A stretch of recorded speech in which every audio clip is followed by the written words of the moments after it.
बस सावित्री, तुम अब एक भी शब्द बोली तो मेरा मरा मुंह देखोगी। जो लड़की पढ़ती है उसका पिता मर जाता है और शादी के बाद पति भी मर जाता है। क्या बाबा आप ये क्या कह रहे हो? हाँ बेटा, हम समाज के साथ चलेंगे, समाज के अलग होकर नहीं चल सकते। परंतु बाबा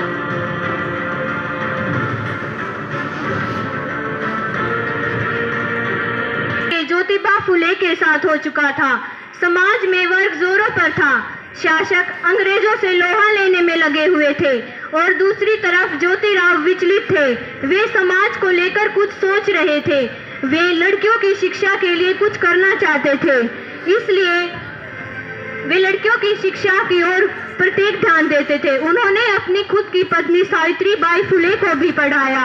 एक दिन वे अपने ब्राह्मण दोस्त की बारात में गए। वहां पर उनके साथ किए गए दुर्व्यवहार को वे अपनी पत्नी सावित्रीबाई फुले को बताते हैं।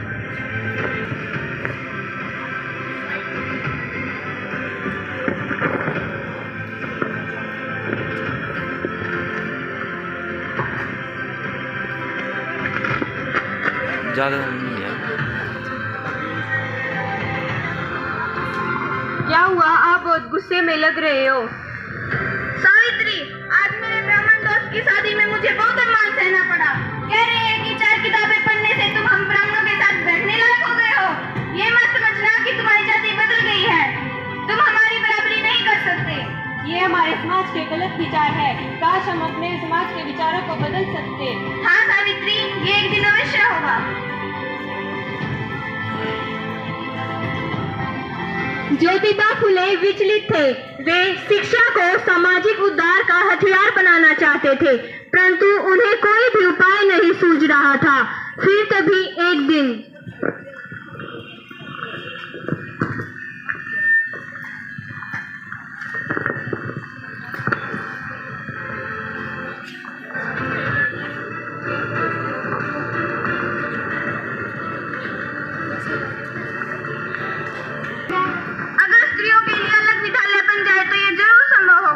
क्या यह हो सकता है? हाँ अवश्य।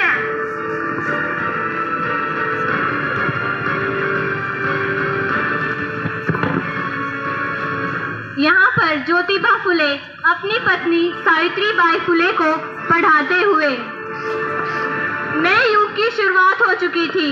ज्ञान की ज्योति की ओर पहला कदम बढ़ाया जा चुका था, परंतु हर एक अंधेरे को यह कदम अवश्य ही खटक रहा था और वे इसे बुझा देना चाहते थे।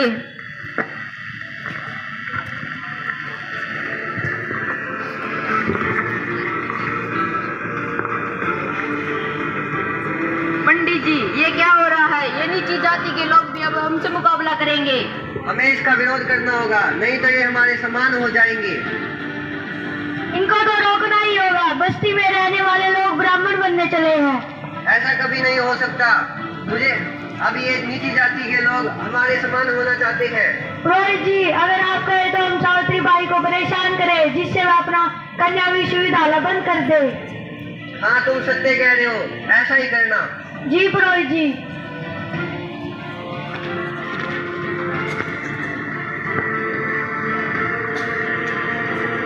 हट जाओ मेरे रास्ते से। तुम ऐसा नहीं कर सकती। जो इंसान एक स्त्री का रास्ता रोके, वो क्या हमें समाज और धर्म की बातें बताएगा? हम तुम्हें आखिरी चेतावनी दे रहे हैं। इसके बाद तुम्हारे साथ जो बस की जिम्मेदार तुम स्वयं होगी। मैं अपने फैसले पर अटल हूँ। मैं हमारे समाज में स्त्रियों के लिए विद्यालय अवश्य खुलवाऊंगी। चलो सावित्री, हमारे यहाँ रुकना व्यर्थ है।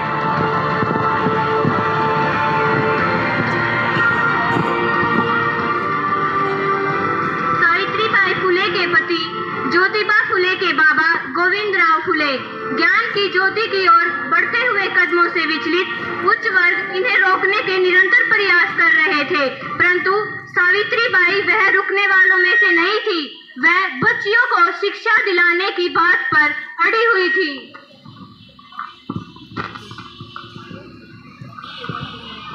क्या हुआ? क्या तुम अपने कार्य में सफल हुए? नहीं पुरोहित जी, वे दोनों अपनी बात पर अटल है। ऐसा नहीं हो सकता। मुझे किसी भी कीमत पर यह कार्य सफल चाहिए। जी पुरोहित जी, हम कोशिश करेंगे। तुम इस कार्य को करोगे। जी पुरोहित जी।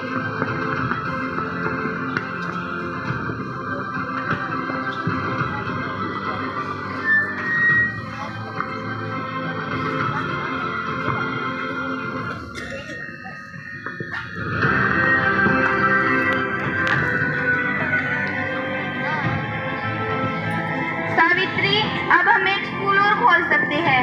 हमारे साथी उस्मान शेख ने हमें स्कूल खोलने के लिए अपनी जमीन दे दी है। ये तो आपने अच्छी खबर सुनाई। जब भी मैं गरीब स्त्रियों के लिए कुछ करती हूँ तो मुझे आनंद मिलता है। यही तो एक सच्चे शिक्षक की निशानी है।